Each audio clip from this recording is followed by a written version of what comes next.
Mr. Modi, young Mr. Bansari, who is now, I'm told, executive vice president, and Mr. Jagdish Shetty, General Secretary of the Virat Hindustan Sangam.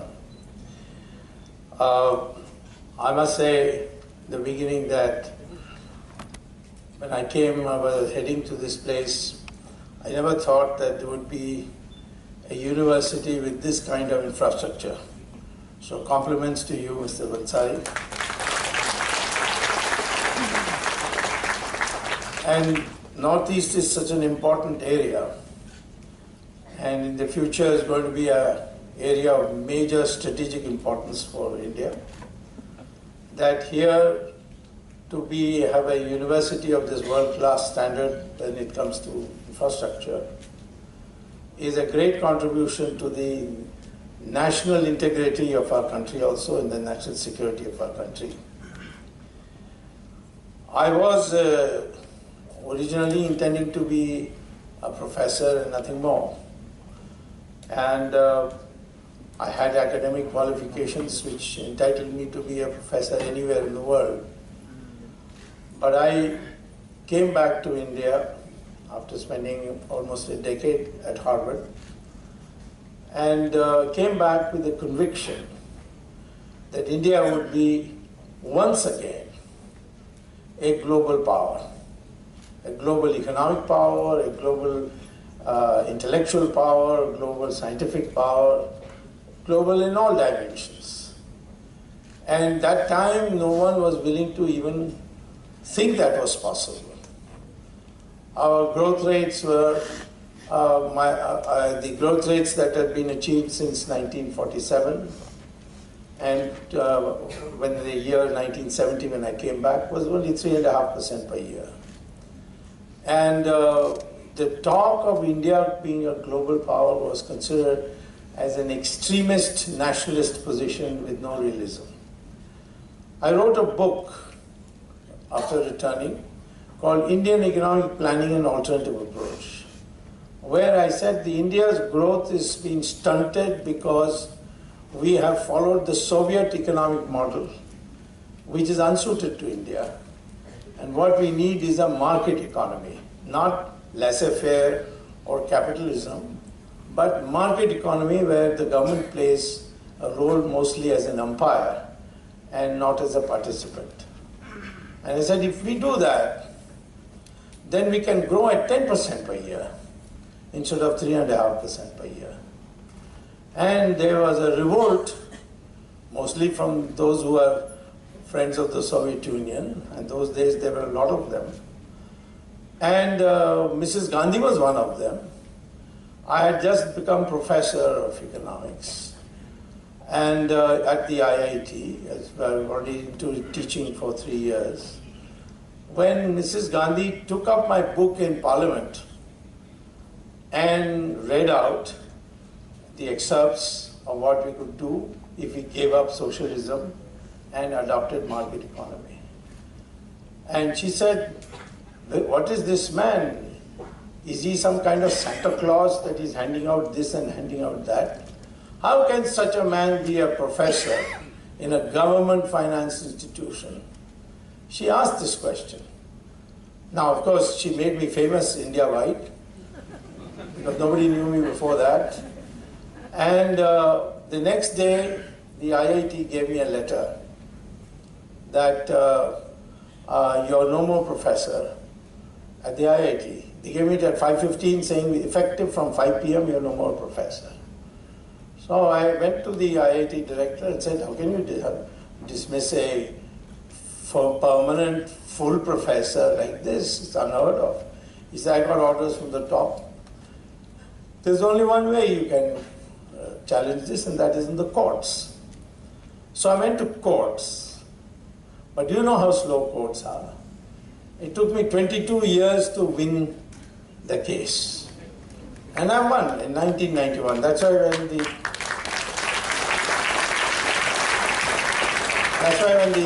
Compare announced that I was a professor from 1970 to 1991, the court ordered that this order is null and void, and Dr. Swamy continues as if he was in service all the time with no break.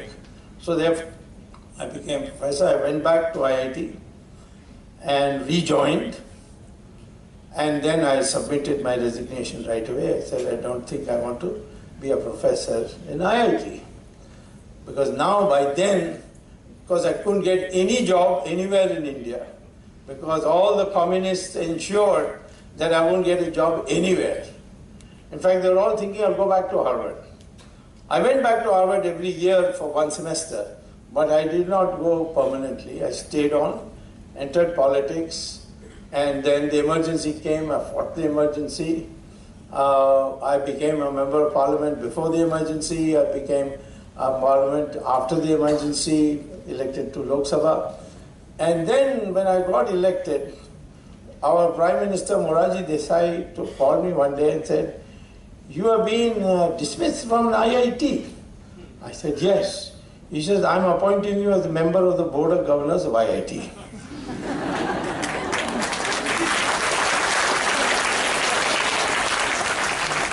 So I told him, how can I sit with those people who threw me out? He said, "Don't worry, I've dismissed all of them." So the body which dismissed me, I became its member. And I was there for 3 years. Then all the IITs combined, there's an IIT council, I became a member of that. But I did not use my influence to get back my professorship. I said, no, I'll fight it in court. Because I knew by then I had become a well-known politician because of my activities during the emergency. And there was no question now going back to academics, it was meaningless. So I decided that I'll fight the case. Why? The longer it takes, the more is the back pay I will get. So in 1991 I said, give me back my back pay. So the IIT said that, first they said hee-haw and all that, but ultimately they had to agree that they owed me money. But I wanted it at 18% interest. And I also felt the longer I delay, more will be the amount I will get. And right now it is coming to a finality, and I should have 2 crores in my pocket as my back wages at 18% interest. Maybe I'll invest it in your university.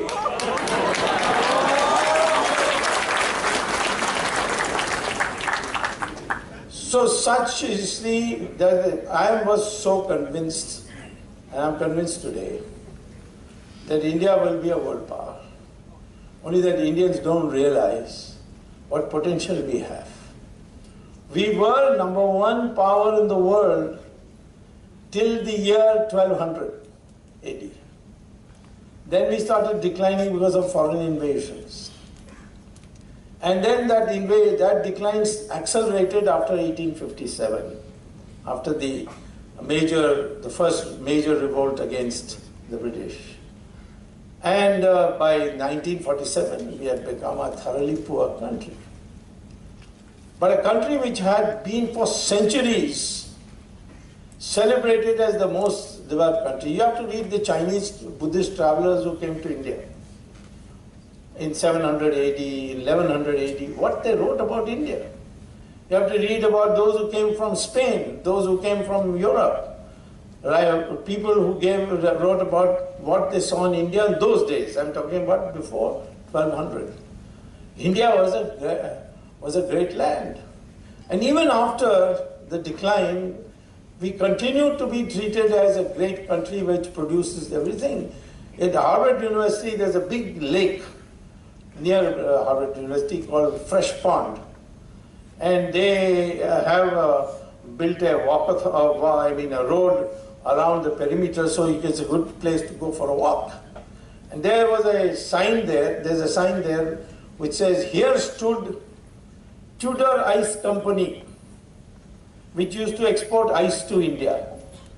Date 1636. I was shocked. Why would America, that to Massachusetts, export ice to India? So I Googled the Tudor Ice Company, and I found there was one book, and I read the book. The book was that merchants from Massachusetts used to go all the way to India and dock in Kanchipuram, which is in Tamil Nadu, which is a great port, and the Vijayanagara Empire and the Chola empires had made South India very prosperous then, despite all these foreign invasions. And there they used to buy spices, cloth, all kinds of things, and go back. So one day the king invited them and said, I want to find out, are you happy with the way things are going, and are you satisfied? He said, very satisfied on all points except one. He said, which one is that? He said, we come with empty ships, buy from India, and then go back. Can you not buy something from us? So the king said, everything is produced in India, what will I buy from you? Then they started pressing him to think of something. So he said, I've never seen snow. You know, such a hot climate in Kanchipuram, you'll never see snow there. So he said, I've never seen snow, and ice also. So while I hear that in your country ice falls from the sky, he meant snow flakes come from the sky, and therefore if nature gives you the ice, so why don't you bring me ice, I will buy ice. So in winter when this lake used to freeze, these merchants used to put sawdust and cut it up, and these ice blocks were put in ship and taken all the way around South Africa, that is the Cape of Good Hope, all the way to India to sell ice. So the first export from the United States in 1636 was ice to India. And look how much things have changed today. So I want you to remember our past history first. Without knowing your history, you will never be a true proud Indian. Because there was a systematic attempt after the British came to rewrite the history, which is not true, which is false. One of the things that we are never one country. How is that possible? How did Mahabharata war take place? Kings from every part of India, including Assam, had come there. And they participated in the war on either side, either on the Pandava side or on the Kaurava side. What about Lord Rama? He passed through all parts of India before he reached Sri Lanka. Everywhere he was received as the great king of Ayodhya. So therefore this was one country. They say we are not one people, there is something called Aryan, there is something called Dravidian. What is this Aryan, Dravidian? There is no word Aryan in any of our scriptures. Arya is there. Arya only means a civilized person. But it doesn't mean anything more. Anybody who is a gentleman or a cultured person was called Arya. Dravida, the only reference in our history is Adi Shankara's use of the word Dravida, where when he went to North India to debate with Buddhist scholars, he was asked, who are you? And he said, I'm a Dravida Shishu. Shishu means child. Dravida means what? He said, Travid, where the three oceans meet. South India was the word Dravida. But what the English historians say, and probably your history books, I don't know whether they have been revised yet or not, but what they must be saying is that first Dravidians used to rule India, and then Aryans came from Khyber Pass, beat the hell out of the Dravidians and drove them south. And India has two communities, Aryans and Dravidians. Total utter rubbish. Similarly, India always got beaten by whoever came from abroad. Not true. We kept fighting till we won. We fought first the Islamic invaders, then we fought the British, who were the mostly Christian missionaries in disguise. And what a fight. And is there any other place which put up a better fight than us? Iran was ruled by the Zoroastrians. Islam conquered Iran. It was called Persia in those days. And in 15 years, they converted into 100% Muslim country. Iraq, which was Babylon and Mesopotamia, 17 years they converted into 100% Muslim. Egypt was converted in 21 years. Europe was converted to Christianity in 50 years. But here, from 1200 on to 1800, 600 years plus 200 years of the British, they ruled here, but you are still 82% Hindu. What does that mean? That the people of India never accepted these foreign invaders and fought and fought. And that's why they're 82%. I'm giving you this background because if you're going to be a great economy, you better be also a great person. Person with that kind of, mindset. It's no use having everything and not having a mindset. In a circus, there will be 5 lions, very well fed. And one thin ringmaster will come into the cage, close the door, and start ordering these lions, climb up. They'll all climb up on the table. Open your mouth, they'll all open their mouth. Then he'll put his head in each one of them. And everybody in the crowd will clap. Why don't these lions bite his head off and reduce him into pieces? Because from the time they're cubs, they've been brought up to obey. They don't know they're lions. They don't know their strength. And so they obey. Indians are also like that. People used to ask me why Manmohan Singh always obeys Sonia Gandhi. I said, because he's Circus Singh. He's been brought up that way. He's a very nice person. An old friend of mine. In fact, when I became minister, I brought him as economic advisor and then told Mr. Narasimha Rao he'll be your best finance minister. A man as honest as they come. But that is his individual character. What is his national character? He is not able to stand up. You know that in 10 years, what people used to say about him. Because it's not enough to have strength if you don't know how to use that strength. It's not enough if you have in large numbers. If you're like goats, 1,000 goats standing at one place, one tiger comes. The strength, the numbers are with the goats, but the single tiger will drive fear into them and they'll all run. What's the use of being a great economy if you don't have a mindset? It is this which I want to start with. That today I can tell you as an economist, we can easily in 10 years overtake all countries except United States, and the United States we can overtake in 50 years if we do things right. Recently, the Prime Minister from the Red Fort, he said we are now the 6th largest economy. Then I see in the newspaper Mr. Jaitley saying we are heading to be the 5th largest. As an economist, I'm telling you, we are the 3rd largest. How can the Prime Minister make such a mistake? How can the Finance Minister make such a mistake? Because both are not economists and they don't know how GDP is calculated. The 6th largest in the world, we say, when we convert our GDP by the exchange rate. That is fallacious.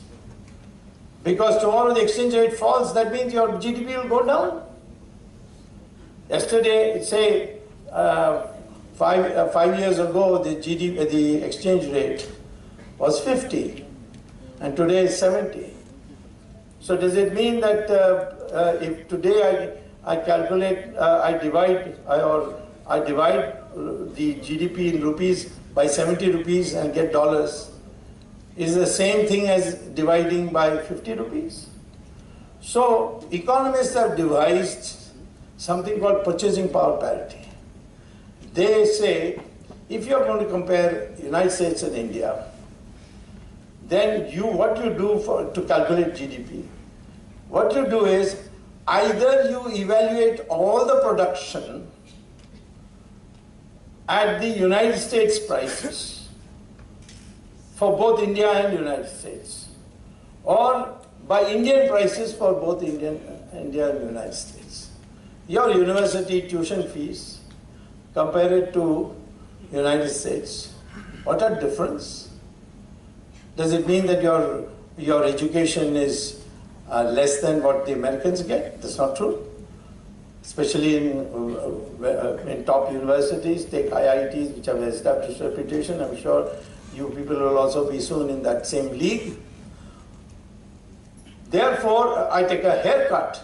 How much does a haircut cost in America? Ordinary barber shop, hairdresser's shop. One ordinary hair costs $7,000, $100 multiplied by 70, 7,000 rupees. Do you have to pay 7,000 rupees for a haircut in a five-star hotel today? So haircuts have to be therefore evaluated at American prices or Indian prices for both countries. So when you do that, India becomes number 3. Number 1 is United States, number 2 is China, number 3 is India. And if India grows at 10% per year for just 10 years, we will overtake China. Or China collapses, then it becomes easier. That's a negative zero. China can collapse. Their economy is in a very brittle shape. But we must now aim for growing at 10% per year. What does that need?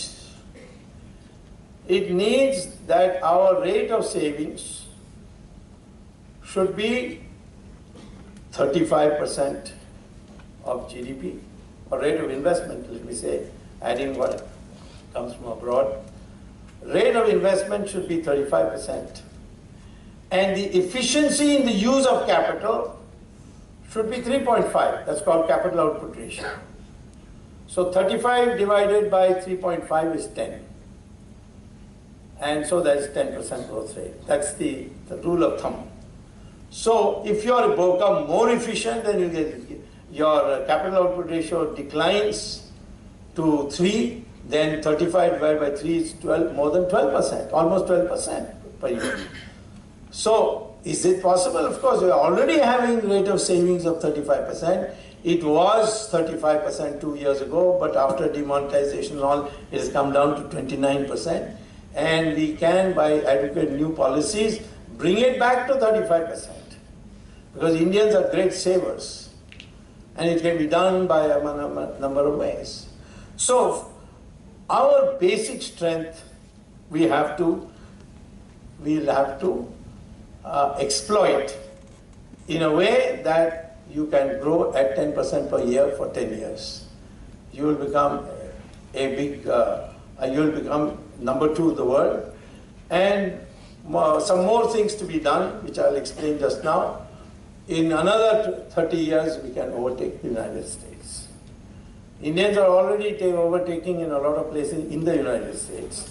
Somebody has become head of Google, somebody has become Microsoft. Indians are all over the place. And one of these days, an Indian may become the president of the United States. Then we can think of the United States merging into India or something like that. Now, therefore, first remember, we were a global power. And this power was not just in one small period or the other. It lasted right up to 1200, and then we started declining. Your state of Assam was ruled for 600 years by Ahom dynasty, there was Thai people who came, they married here, they became Hindus, they created a Hindu kingdom. And 6 times the Mughals to cross into Southeast Asia and Burma and other places. They came here, they were beaten. Is there any recognition of this in the history books of India? No reference. The Vijayanagara Empire, founded in Karnataka, lasted for 350 years. And its territory was Karnataka, Tamil Nadu, Andhra, all the way up to the borders of Bengal. 600 years they lasted. Excuse me, yeah, they lasted 350 years. And is there any reference to it in the history books? No. There's one paragraph at most. There's no reference. But Mughals lasted from Akbar to Aurangzeb 150 years. Is there any reference to it in the textbook? Of course. Each is one chapter. One chapter for Babur, one chapter for Humayun, one chapter for Akbar, then Jahangir, then Shah Jahan, Aurangzeb. That's how the history book has been written. And each of them as if they ruled all over India. They did not. They faced it. Aurangzeb went south to conquer the south and died there because he was defeated. Everywhere there was fighting. Not recorded in our history. There was Rana Pratap, then there was Shivaji, then the Vijayanagam people, and then of course the Cholas and Pandyas of Tamil Nadu, right all the way up to Assam, and then later on Rani Jhansi, Guru Gobind Singh. Guru Gobind Singh broke the back of the Mughals, and then the Marathas took over. But then the Marathas had become very enfeebled because they had been fighting for so many years. And that's the time the British came with superior weapons. And the battle that took place, which today is being celebrated by Naxalite groups as if it is their battle. And that battle, the British defeated the Marathas, and that's how it ended. So, and then of course again this started. Rani Jhansi started it, and then after that Aurobindo, Bankim Chatterjee, all these great saints got into the picture. Then Mahatma Gandhi came. We fought, and ultimately the British had to leave. And because they left India, they had to leave Africa, they had to leave other places. This is the spirit you should have. We must become a global economic power. That will must be there. All the other things are in place. We have today, everybody says agriculture is like this, agriculture is like that. It's potentially the most favorable sector for you if you properly utilize it. Today in our country, we can grow 3 crops a year. Because 3 seasons. Because all 24 months of the year, you get sunshine, you get, you're free from snow, the winter is not extreme, and so you can grow 3 crops. You only grow in 25% of the land, you grow more than 1 crop. United States, 5 months of the year you can't do any agriculture because snow is falling. Same thing in Europe. Same thing with 3/4 of China. But we, who can have 3 crop seasons, we can triple our food production without additional investment if we empower our farmers with adequate credit, with water, with good seeds. It can be done. When we empower 10% of the farmers with a package, 1965, Lal Bahadur Shastri created this. In 10 years, we became self-sufficient in food grains. We used to beg for food from the United States, PL 480. But within 10 years, we began exporting rice. We began exporting wheat. Because only 10% of the farmers got a package, which included water, pesticides, seeds, etc. And that was called Green Revolution. We have 150 million cows in our country. And this is Bos Indicus breed. Somebody said in Northeast they eat cows. They don't eat our cows. They eat something called Bos Taurus. That you can eat as much as you want. I have no problem. But Bos Indicus is a special cow. Its milk has got those medicinal qualities which no other breed in the whole world has. And now the Americans have understood it. And they have now started in their supermarket another separate carton priced 4 times the American cow's milk. And it say A2 milk. And in small print they say from cows from India. This cow we have 150 million. But they give only 200 liters per year because they're not properly fed. One Israeli cow gives you 11,000 liters per year. Supposing our 150 million cows were treated like Israeli cows and started producing an average of 11,000 liters per year, how much milk there will be? You won't have to finance my air trip. I can come swimming in milk. So, see the potential. The average yield per acre in Indian Agricultural Research Institute controlled experiment is 6 times the yield per acre on the average in India. Same mud, same soil, same people. But because they provide for all the necessary inputs, they can get 6 times as much as any other farmer. If we empower our farmers today, we can produce 6 times what we are producing today. And if you grow crops in 3 seasons, it will be triple how much grain we'll produce.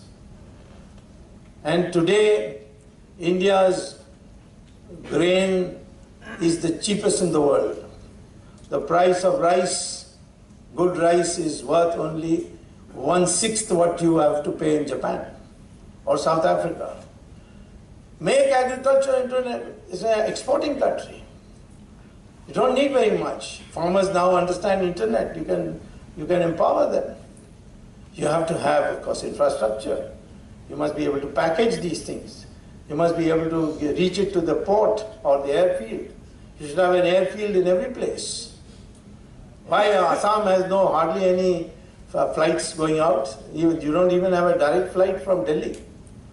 You should have flights from Guwahati to Singapore, Guwahati to Thailand, Bangkok. You should be able to go all over the world. You should have flights from here to Los Angeles also.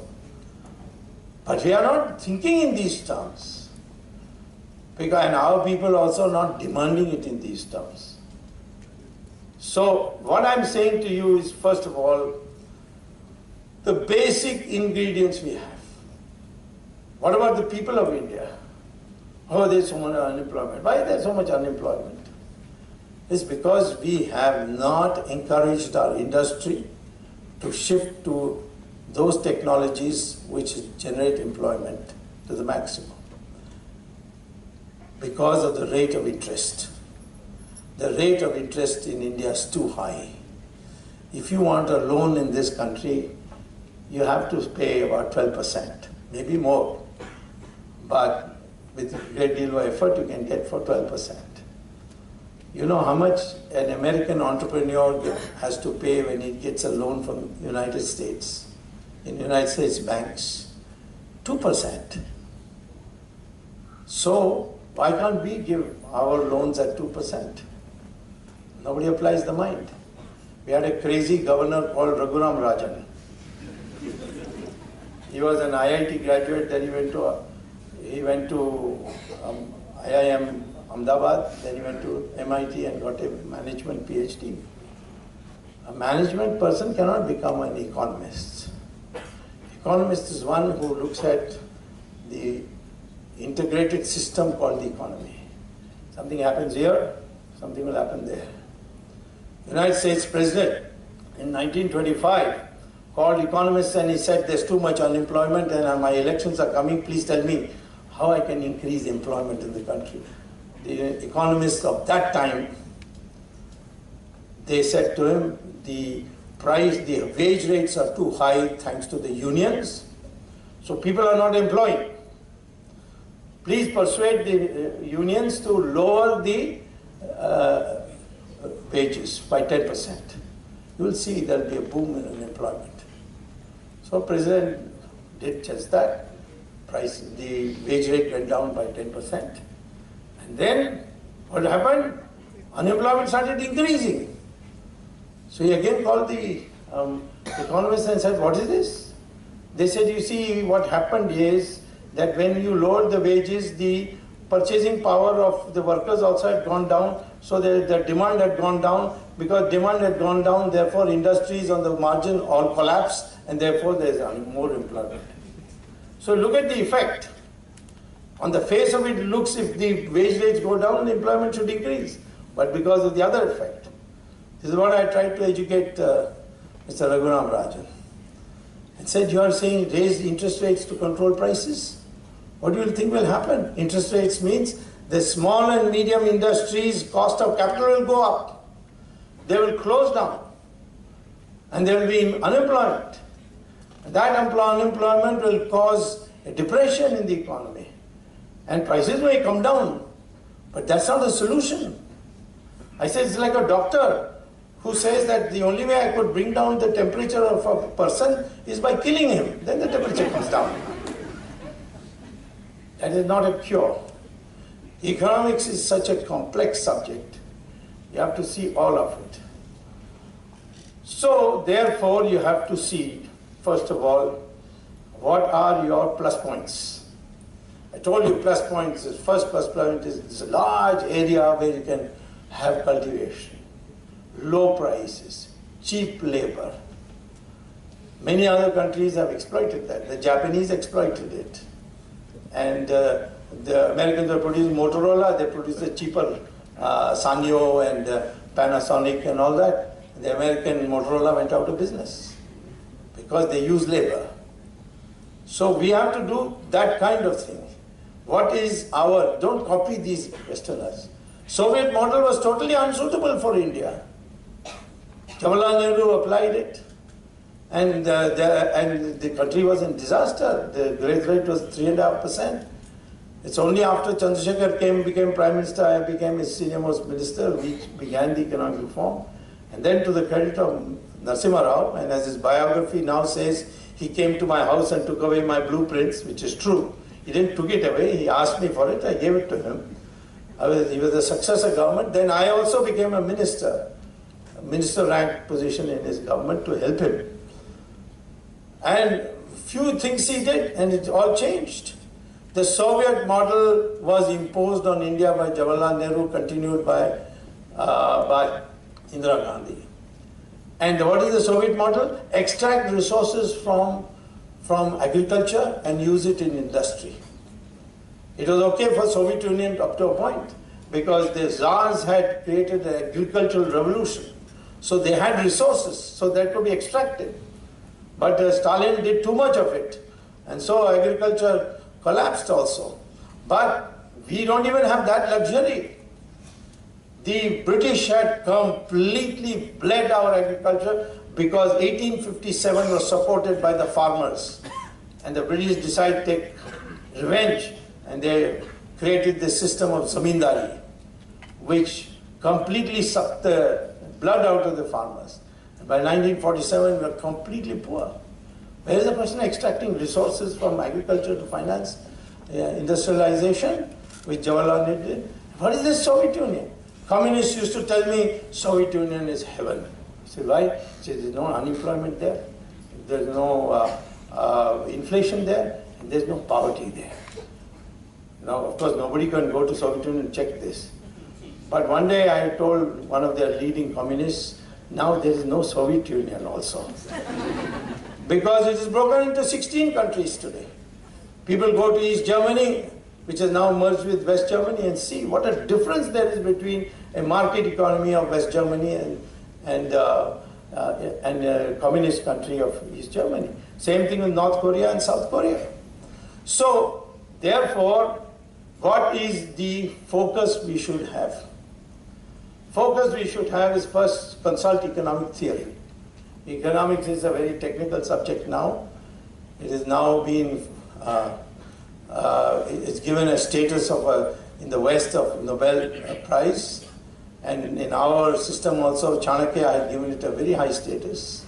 It's a very complex subject. Every economy moves to a higher plane due to innovations. we should be concentrating on innovations. Why, I'll tell you in a minute. If you put on more capital, more labor, then what happens is that you enter what is called as a law of diminishing returns. You have to not go along a curve. You have to jump curves. And the only way to jump curves is by innovation. Previously you used to walk, then came bullock carts, after that came buggies, and finally the aeroplane. And now soon the rockets will come. So every innovation transforms the value of the money you put in as investment. And what are these innovations that we need today? We need innovations which can we, in this country, can we produce the kind of innovations that the Americans are producing every day? They produce something new. They brought this internet. It's a wonder. The Americans who discovered it. Jet engines, Americans. So the Americans have focused on innovation to jump from curve to curve instead of trying to go around on a curve. And we need to use our young population to motivate them to do innovations, not be baboons. At Harvard, I had students from all over the world. And after the courses were over and the grades were given, I had a final farewell class. And in that class, I used to ask my class, the students, now that you have finished your coursework, you're going to the world, what kind of a job are you going to look for? What kind of enterprise are you going to be in? One way is like Bill Gates, start something new, take a risk, put your money into it, might become a billionaire. Or you may collapse and fall on the street. The other is to take a job. Every year your increment will increase. Your salary, you work till 60 or 65.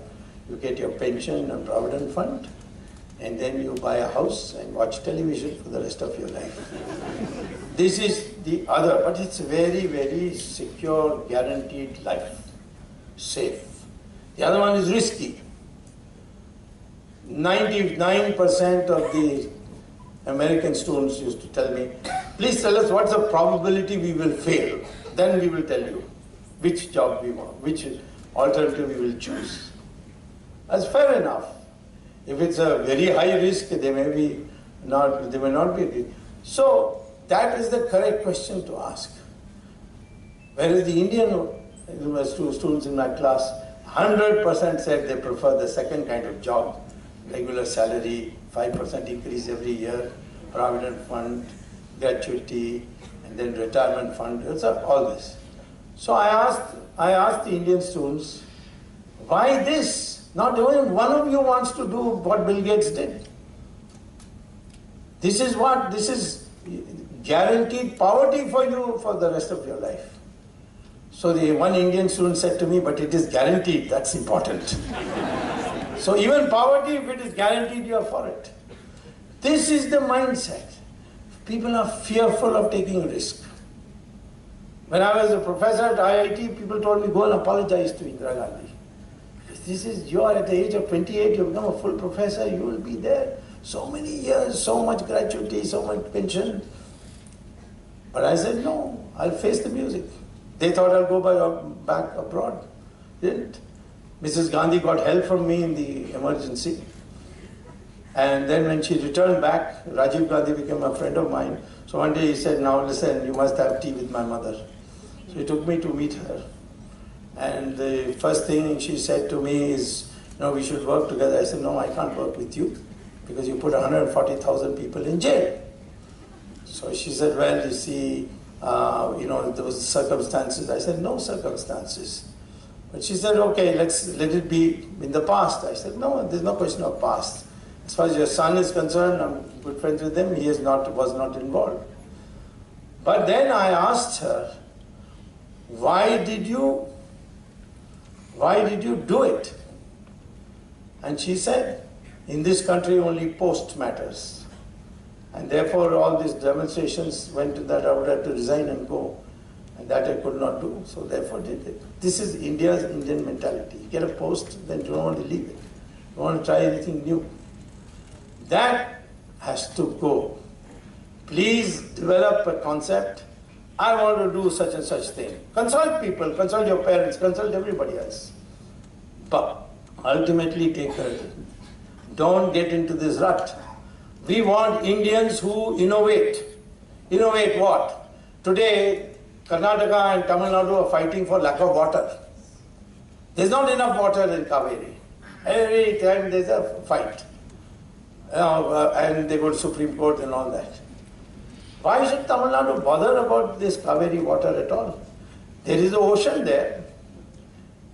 Desalinate sea water, like the Israelis are doing, like the Saudi Arabians are doing, like even some Indians are doing. The Kalpakam nuclear project, the colony was denied water by the municipality saying we don't have enough water.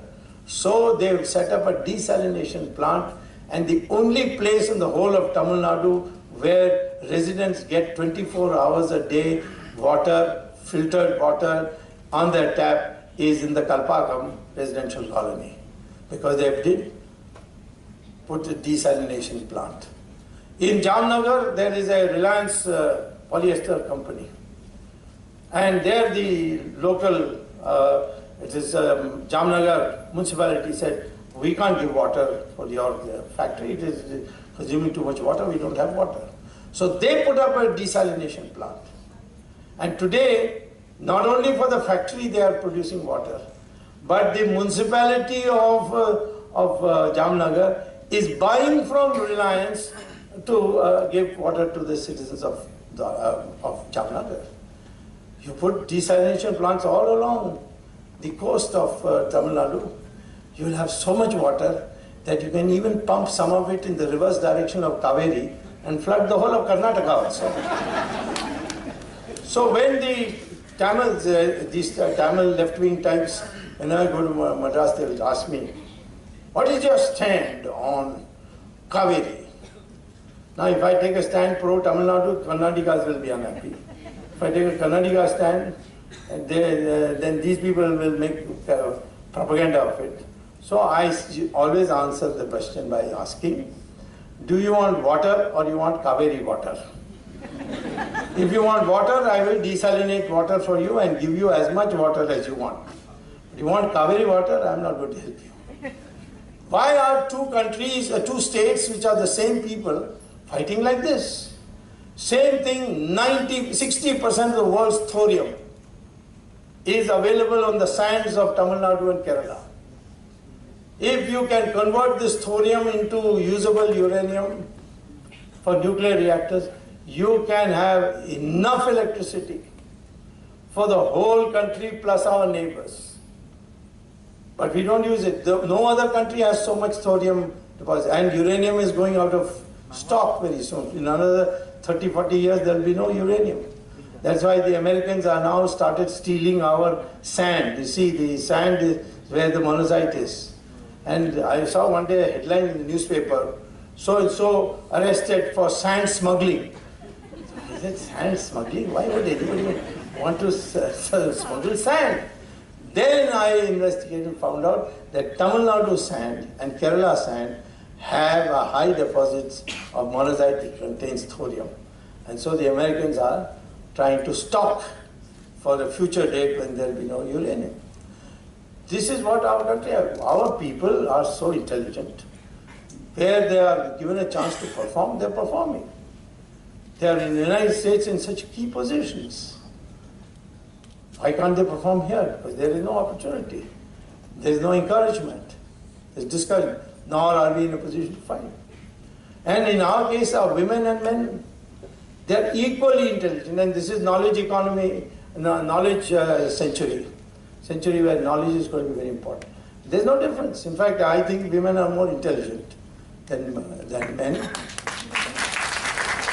Why I say this is that I looked at Brahma's cabinet, and there I found the main portfolios have been given to women. Finance to Lakshmi, defense to Durga, and education to Saraswati. And I said, did any male god get anything? I found information broadcasting to Narad Muni. Nothing else. Even our gods felt that women are more intelligent than men. Women and men should be equally empowered. It doesn't matter what your religion says, but we must now henceforth regard them as equal. In the household where a girl is born should be treated with as much happiness as a boy.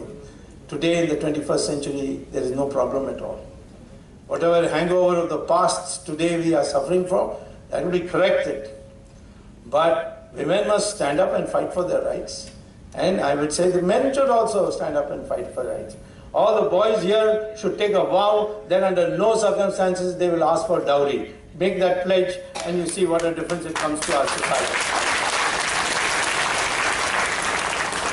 If you want to be part of a great nation, don't fall prey to what the Western world is infusing in you. Alcohol, total poison. I've never touched a drop in my life. I never missed it. Don't touch it.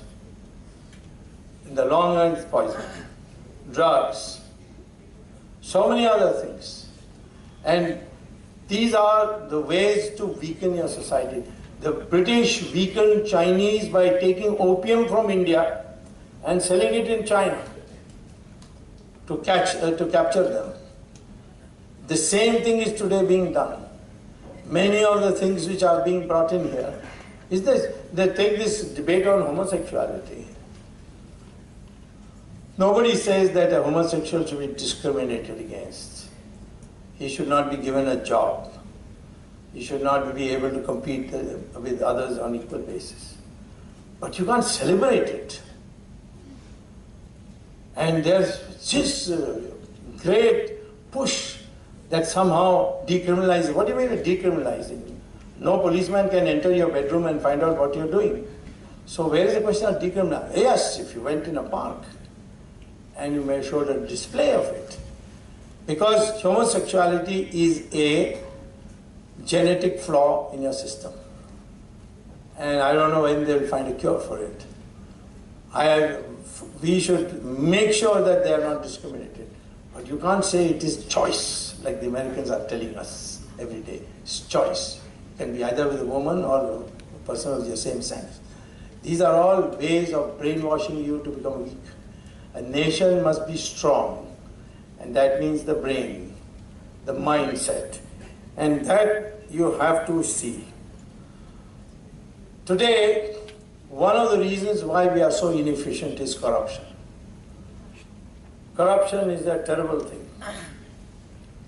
And corruption is happening at all levels, in the highest levels down to the lowest levels. It is therefore wastage of resources.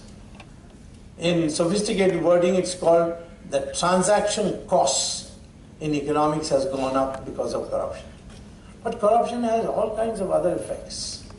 First of all, you get substandard products. The richest city in India is Bombay or Mumbai. But it has the maximum number of potholes on the road. You mean you can't build a road? That rain comes and the potholes develop? That's because when the tender goes out, by corrupt means the tender requirements are such that a particular party gets it. And he has to pay a bribe. And he has to therefore recover that bribe.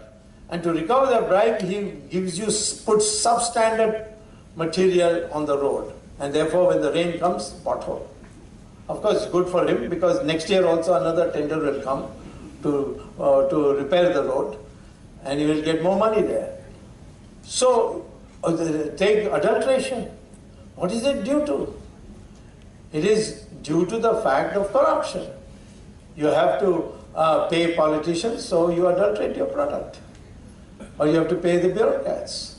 So that has to be fought.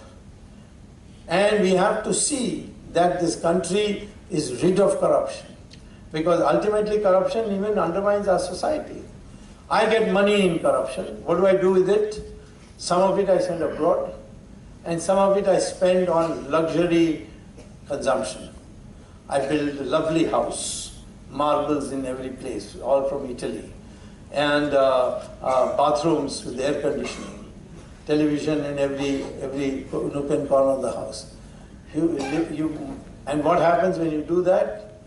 The demand for luxury goods going up means the rate of profit of luxury goods will go up, which means future investment will move away from essential commodities production to luxury because you get a higher rate of return. Today, 70% of our investment in our country is directly or indirectly going to finance luxury goods. For a country with so many people below the poverty line, this is a criminal thing. It's happened due to market factors. And it will not be better if you have a controlled system like the Soviet system that is even more corrupt. In fact, corruption in India really started in a big way after the license quota regime was introduced. So I'm saying to you today, this corruption has more effects also. When you send your money abroad and put it in Swiss banks, how do you do it? You call the Hawala agent and say, you please come and take a container of money that I've got. And this money I want deposited in my Swiss bank account number so and so. So the Hawala fellow takes that canister, puts it in his house, makes a phone call to his agent or his associate in Geneva or Switzerland or Zurich or wherever, and says, listen, this account number so and so, please deposit so many dollars in it at the exchange rate.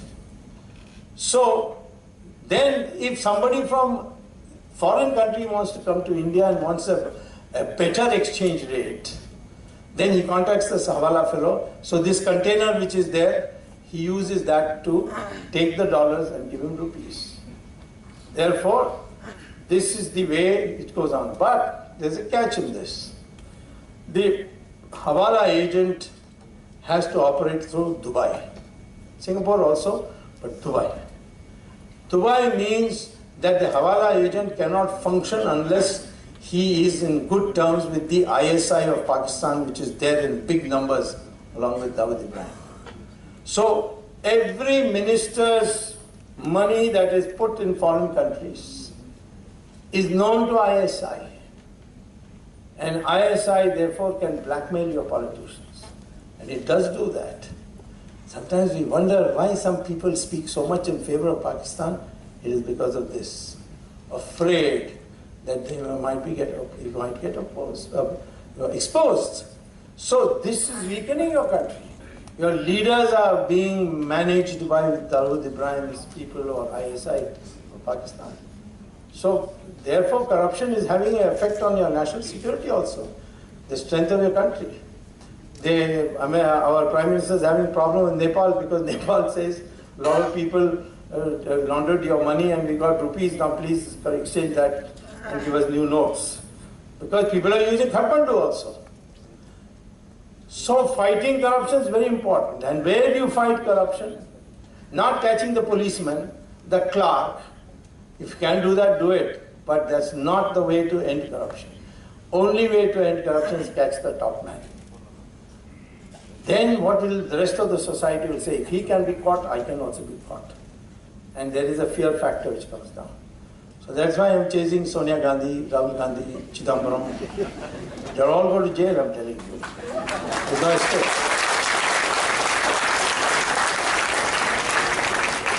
They are all presently out on bail, and that's why Modi says Congress is a bail gadi. Bail gadi. Not bail gadi, but bail gadi. And why they should go? Because they have committed huge crimes. And they have to be caught. And they're sent to jail. And we are doing it through the courts. They make allegations against the BJP. Oh, Rafale you have taken. Then why don't you file a case like I have filed against Sonia Gandhi and Rahul Gandhi? Let them go to Patiala House Court and file a complaint saying that Mr. Narendra Modi and Mr. Jaitley have taken so much money in Rafale and we want a case. They can't do it because they have no proof. Whereas I have proof. And therefore Sonia Gandhi is on bail. And now the trial is going to start. Chidambaram is on bail. Trial is going to start. They're all going. There's only one problem, that is in the Tihar jail, which I've told many people. The poor Tihar jail jailer, he is known to me, one day told me, Swami Sahib, you please think of this problem. First you sent Kandimuri and Raja, and they came and said, give us masala dosa. Our jail manual only has aloo puri, and now Bawarchi can only make aloo puri, he doesn't know idli dosa, but now I have put him on training. And now please don't send any more madrasis, you see, because there's a problem for me. I said, what happens if I send someone who wants pizza and ravioli? That is also going to happen. Because Malia, you see what Malia has done is, he's told the British courts, the Indian jails are hopeless. Now they are going to make all 5-star, it's going to be called Tihar Vihar in India. So fighting corruption is number one. I am telling you, let us fail economically, but a political party which wipes out corruption, that should be preferred by this country as a first priority.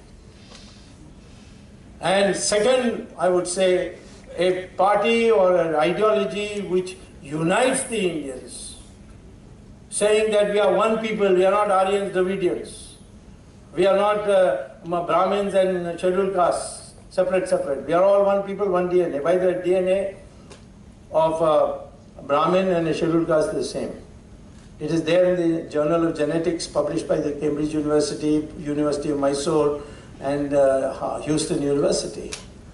And Muslims' DNA is the same as mine. Which means what? That their ancestors are Hindus. One day I had a debate with OIC. He was saying, we are distinct people. I said, you're not. Come with me to the Hyderabad microbiological laboratory. I'll show you your DNA and my DNA is the same. He has not accepted the challenge yet. This separateness that has been created. We are arguing. They may say that we are intolerant and all that. But what we are arguing is that we are one people. And men and women are equal in terms of brain power. There may be a difference in physical power that is irrelevant today in the 21st century. So when we unite, when we get rid of corruption, when we start using resources efficiently, and there's plenty of resources, and start using our capacity, which is plenty of capacity, your growth rate will rise very fast to 10% per year for 10 years, and you will become a developed country. You will at least overtake China. And I will tell you, by 2050, you will be a developed country if you have that determination. That is what we need from the younger generation. I personally feel that I have seen students, both Indian students, both in India and abroad. We have a legacy of intellectual exercise, which has discovered so many things. Galileo was beaten in Italy because he said the earth is one which moves around the sun and not the sun around the earth. And that the world is not flat, it is round. The Italians beat him up. Galileo was an Italian. Sometimes they have intelligent Italians also. So, they beat him up and put him in jail. Did ever an Indian rishi say that the world is flat and the sun, it is the sun which rotates around the earth, is not the earth which rotates around the sun? Not even one. When you see the picture of Varahara, the pig, Vishnu was in a pig avatar. And it shows it coming out of water, and on his nose is a globe. This must be at least 10,000 years old, this picture. That is 10,000 years ago at least. Indians recognized that the world is round. Indians had invented astronomy, calculus, even aerospace science, because there is a volume I have just seen, an ancient volume called Vimana Shastra. Now whether they were placed there or not, I am not going to go into that controversy.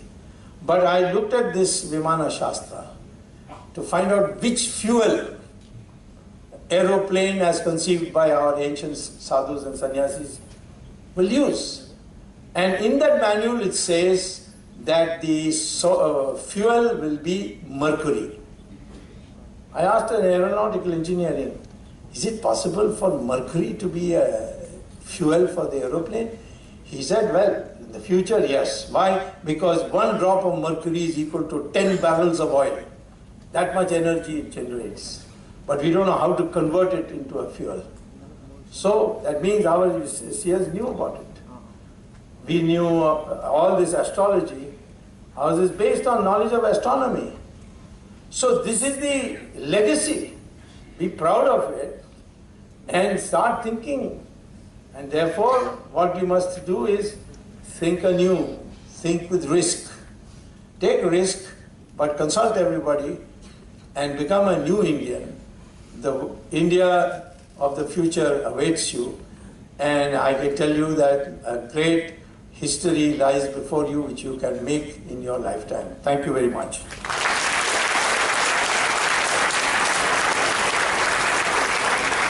Thank you, sir, for that beautiful sharing of information from your vast ocean of knowledge. We now move on to the question-answer round. Students and members of audience, if you have any questions, I request you to put it down in a piece of paper and hand it over to our faculty, Mr. Santosh Yadav, sir. Okay, you have already collected, sir. So, how would you like to take forward the question? You read it out, I'll answer. Okay, sir.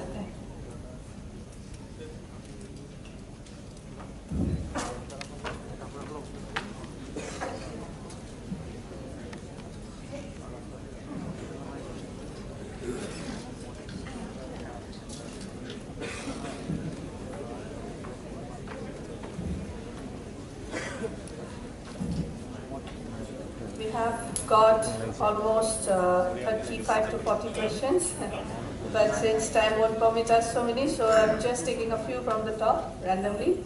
Yep. The first question by Raghav Agarwal, a student of BCom. As an economist, where do you see Northeast India in 10 years and which industry section will help achieve that goal? Well, first of all, Northeast and particularly Assam is not short of water. It is strategically located in the edges of Southeast Asia, which are growing countries, growing economies. It's a neighbor of China. And what it needs is a focus to build infrastructure in Assam and to connectivity. And you should make sure that every MP of yours works for this. I've been trying very hard to see that a direct flight from Delhi to Tezpur comes, and I've been assured that this will come very soon. But I'd like to see direct flights from here, both freight and passenger, from here to Colombo, here to Singapore, from here to Vietnam, Jakarta. These are all places which are very pro-Indian, and they are ready to receive Indian goods. And therefore, the Assam can easily become a hub of activity if the proper focus is given. So far, we have not given focus. We have just neglected Assam for years and years. And now the time has come, because you now have some dynamic leaders also in the new government, and they should be persuaded to work with the your chambers of commerce and your intellectuals and see that Assam can make progress, and can. Every state which was thought was a dead, a common case, like Chhattisgarh or Uttarakhand and Himachal, Haryana, they have all blossomed because there was one person who took this focus to develop the necessary infrastructure and to see that the connectivity is built. That is what Assam, you've got a tremendous history 600 years of Ahom dynasty. And I don't think that any part of India can boast of this. But there's no celebration. Nobody even knows that there's something called Ahom dynasty. I told somebody one day in Delhi, do you know what the Ahom dynasty did? He said, wo kya hai? Kaun sa desh ka hai? So, you know, that kind of ignorance, thanks to this British-induced education we are having, you should now aggressively project an Assam personality. Thank you, sir. Rahul, I hope you have got the answer to your query. So we have a question related to the banking and the foreign exchange that you have spoken. The question goes as such. Sir, as per newspaper reports, around 99% of the demonetized currency has been deposited with banks.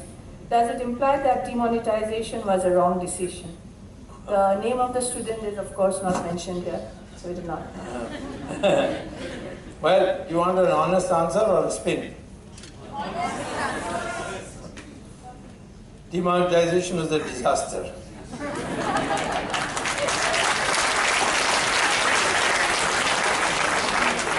But let me tell you, 2014, Modi had appointed me for the elections as chairman of a committee called Strategic Action Committee. And this question, whether demonetization should be considered, was put to my committee. I was chairman of it. And we said, yes, it's a desirable thing, provided two things are done. One, all the present 100 rupee notes, the amount that is there in circulation, you must print new 100 rupee notes 6 times that amount. That's one. And the reason, of course, is that then no one will have to stand in line, because everybody will get their 100 rupee note equivalent of 1,000 rupees and 500 rupees. Second, I said, don't ask anyone to deposit anything in any bank. Tell everybody, whatever cash you have, you put it in your own account. And the government will take away 15% of it as its tax. You can withdraw 25% of it as new notes in different denominations. And the remaining 60% will be kept in fixed deposit for 5 years. Now, what happened is, they didn't have these 600, enough notes, new notes, so there was a long queue. Second, they printed, I think, new 200 rupee notes or 500 rupee notes, but they were of a different size. No, they printed a 2,000 rupee note in place of a 1,000 rupee note. And that was a different size, so it couldn't fit into the ATMs. So there was no use. People had to come to the bank, long queues. Then what happened is, the bank official, he told everybody informally through his touts that give me 20% of your money and I'll give you new notes for the remaining 80%. Now, if you had adopted my second part of my scheme, namely that government takes away 15% and you can withdraw your 25%, then there would have been none of this situation. Everybody would have known what is the total amount of money that is coming, because these bank accounts were told. Now what is it? It has come as black money converted into more black money. And now the same amount of black money in circulation. Now, who are responsible for this? The Prime Minister is not responsible, the Finance Ministry and the Reserve Bank is responsible. And they didn't do it. And therefore it's become a disaster. And it has had a negative effect, it has created a bad mood. Can it be fixed? I tell people, leave this demonetization and all this. You want Ram Temple or you don't want Ram Temple? That is all that matters.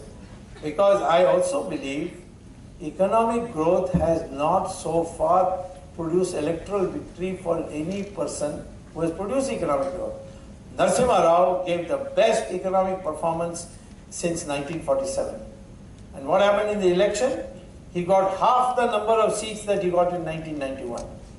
What? Vajpayee spoke about India shining. He just gave up all these Hindutva planks completely, including the Ram Temple matter. And what happened to him? Same thing, half the seats that he had before the elections. Same thing with the Chandrababu Naidu, S.M. Krishna. In this country, whoever brings about economic reform, what happens is that those vested interests who were there before, they immediately lose their money. And those who are beneficiaries, they don't see it coming because it's going to come by a long process. So when Narasimha Rao abolished quotas and licenses, all these touts who used to get licenses and quotas by their influence through the party and give it to industrialists for a price, they all immediately lost their livelihood. And they began campaigning against Narasimha Rao.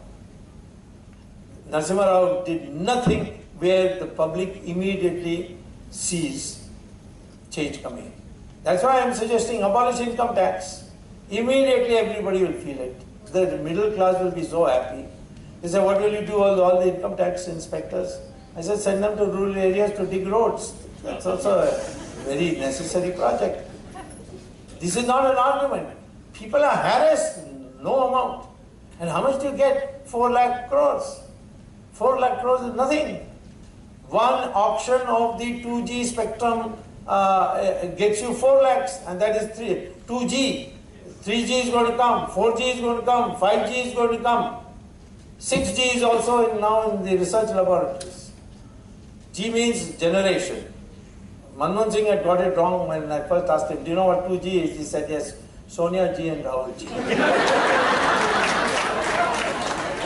So I said, no, I mean something important. He said, no, these are the most important. So I'm saying people don't know. Cordless phone was 1G, cell phone is 2G.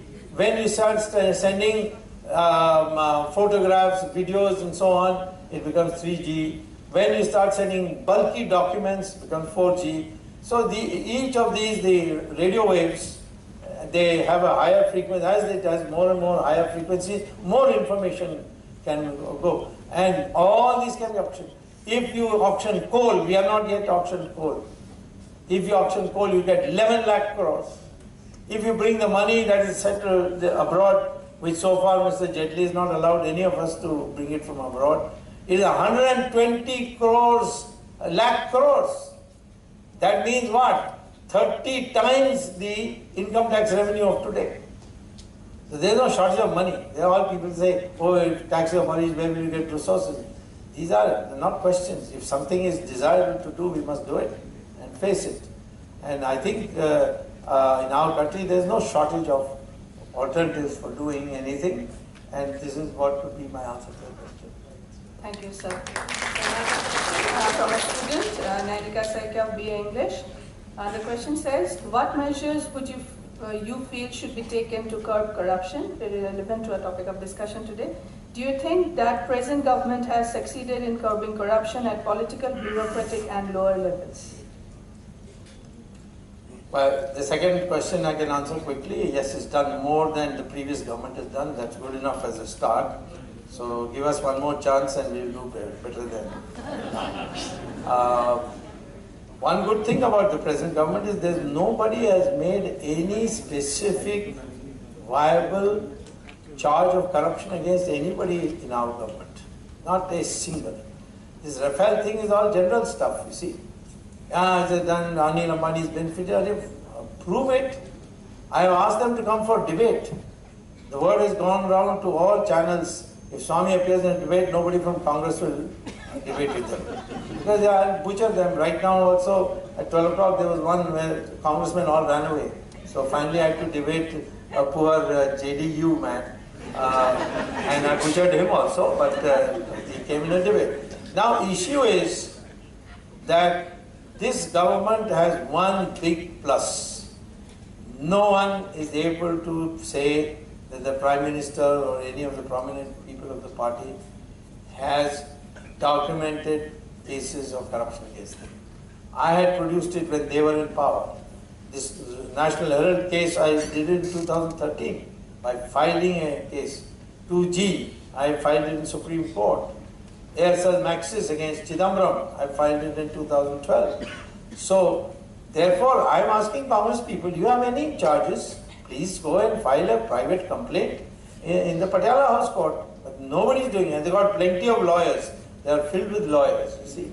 So, I would say that this is a big plus. How to fight corruption? Catch the big people. Then the message will go down the line and automatically people will start not doing corruption. Thank you, sir, for your valuable inputs. Another question from a student, Nilanjana Parashar, BLLB. The question says, India has a rich heritage, still we are we have an affinity towards the Western world. Don't you think if we start following the Chanakya's Arthashastra, then India can do wonders? No, you didn't. You need not follow Chanakya's Arthashastra. Don't follow the West. Anything they say, you challenge it, you question it. Any foreign scholar comes and argues with me and tells me this is taken for granted. I said, no, it's not taken for granted. Please prove it to me. You can't prove it to me because it's all manufactured stuff they come with. So then slowly you see these Western habits that you must go to nightclubs, you get rid of those habits. I'm saying that all ministers should set an example. Don't ask people, force people to do something. Somebody said that we should not wear Western clothes. I said, no, this is not the way. First, let all the ministers wear Indian clothes. I said, in fact, I'm surprised that so many ministers go abroad and then wear, a coat and tie and all that. And they look like waiters in a five-star hotel. And so our ministers should not do it. So I'm happy to see Modi has made sure that our ministers, when they go abroad, they go in Indian clothes. Indian clothes are better suited for hot climates. But no force. People should feel from inside that I want to do it. I would say westernization comes in with unnecessary adoption of that. I've seen people even in lower middle classes, in Jopalpattis, calling their mothers and fathers as mummy and daddy. Why? What's wrong with Amma, Appa, that sort of thing that we used to have? These are, then the Hindi you speak or the language you speak has so many English words, you see. You see these Hindi channels, I think they are almost becoming English channels because 30% or 40% of the words are English. वो document लेकर read किया, पढ़ा, she can't say पढ़ा, she said read किया, और उसमें spelling ठीक नहीं था. I got to say functional ठीक नहीं थी. So I am saying these little things you should start doing it. But I don't think we should, if those whom the society looks up to, they begin to give up westernization, then automatically the people will also do it. That is the way to do it, and not by forcing people or making them feel small or saying that you are become material. This kind of thing I am not in favor. This is it's inconsistent with our democratic principles. But as a value, you can propagate it, and that's what we should need to do. Thank you, sir. And sir, please let me know when you would like to end the question and answer session. I'm a professor, I can go on and on. The students are the ones who should be decide. You can make two questions. I think we're getting close to 1 o'clock. Yes, sir. Yeah. A question that has come. 1 o'clock, okay. You go on asking till 1 o'clock. Question that has come related to the land of Assam. So the student wants to know your views regarding the implementation of NRC. Will this solve the problem of immigration in Assam? This is by Nitisha of BLLB third semester. It was a proposal actually of the Supreme Court. But let me tell you very frankly, no one who's not a citizen of India, no matter how many years he has lived here, can be retained in India. We have paid enough price Take these people, Muslims coming from Bangladesh. 1947, those Muslims who didn't want to live with India, the British did, and we agreed to partition 1/3 of India, or something like that, to create Pakistan, which later became Pakistan and Bangladesh. For those Muslims who didn't want to live with Hindus, please see the parliament debates of parliament proceedings of the British House of Commons when they debated the Indian Independence Act. They said we are aiming to create a Muslim governed Pakistan and a Hindu governed India. We said those Muslims who don't want to leave this country, they are welcome, they can stay. Unilaterally, the British did not ask. Ambedkar didn't agree. He said no, population exchange should be there. But we agreed. Now, having got a country, now you want to come back here? So one day there was a Bangladesh minister who had come and talked to me about this. I said, this was the agreement. He said, what do we do now? I said, I believe that 25% of your country has already come to our country. So therefore, you give me 25% of your land back. This is our land, we'll give it to you. So he said, what do you mean? I said, from Khulna to Sylhet, draw a line and everything above is now part of India. That way, I'm ready to accommodate your Bangladesh Muslims. Why are they coming when you have already got your own country? So same thing with Rohingyas. Rohingyas were with Muhammad Ali Jinnah. 1944, they declared Jinnah as our leader. When the Burma, that is now called Myanmar, had a constituent assembly for framing the constitution of Myanmar, the Rohingya representatives said, we want to be part of East Pakistan. We don't want to be part of Burma. Now suddenly they come here and we say, oh, human rights and so on. What is human rights? I don't understand the dual standard of the West in using this human rights handle.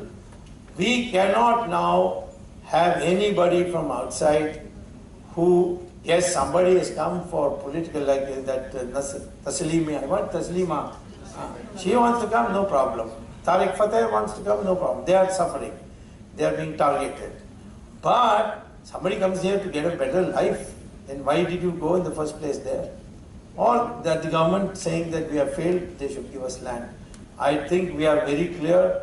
We will make sure, step by step, that those who are not citizens of India, of course, there is a problem that, the registry must be accurate and all, but we therefore should provide, we have provisions for appeal and all that. But those who cannot show that they have been citizens of India by documentation, they have to be sent out. Thank you, sir, for your views. A student from BA Economics, Namrata Nandi, wants to know your viewpoints on holding Lok Sabha and Vidhan Sabha polls together. Yeah. We can hold Lok Sabha and Vidhan Sabha polls together, but the Election Commission doesn't have so many electronic voting machines. That is the only reason we are not holding.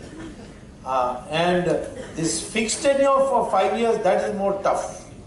Because supposing a government loses majority and nobody else can form a government, then what do you do? It happened with Vajpayee in 1999. The government fell, lost by 1 vote, and no other party could form an alternative government. So elections are declared. Now you suggest a solution for this.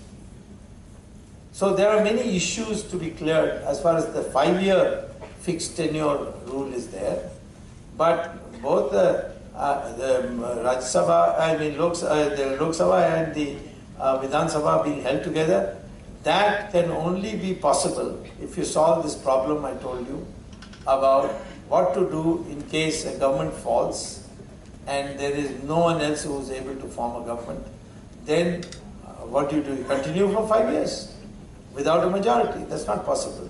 So something has to be worked out. So at the moment, both suggestions cannot be implemented. Thank you, sir. A student from MBA, Abhishek Sharma, wants to know your viewpoints on the GST system. GST?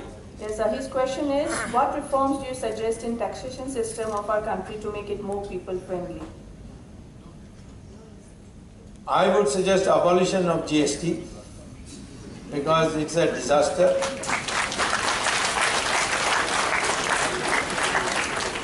I had in Parliament said that this GSTN, which very few people know about, is the cyber brain of GST. What is GST? That you collect central government instead of state government. Previously it was state governments. Now central government, by amendment to the constitution, will collect all these taxes. And will collect tax at only one place and only once. Then it will deposit it in GSTN, for Goods and Service Tax Network, where there are 6 or 7 parties. And then this GSTN by a computer program will distribute it to the states. Why?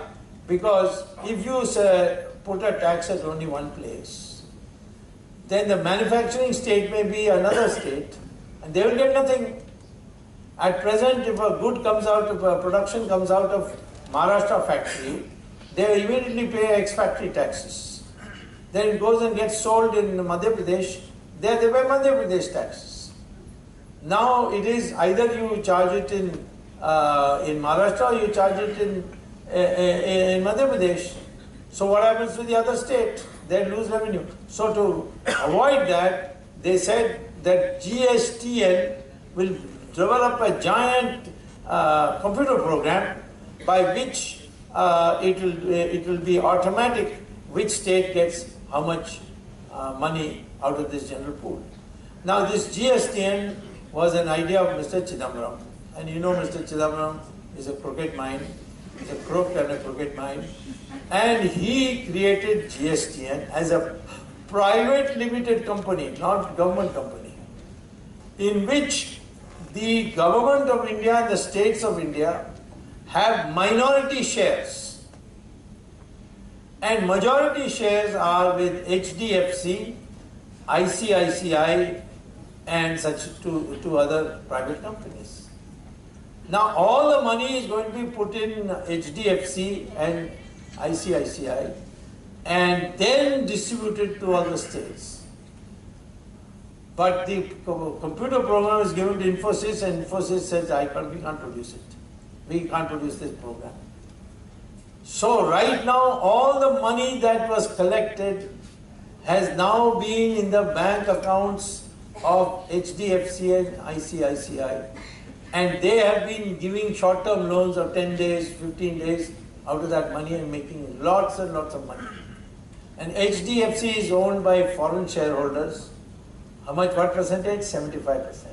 ICICI, foreign shareholders, 76%. Why can't we have Indian banks? So that demand, now the Prime Minister has accepted and he has nationalized GSTN.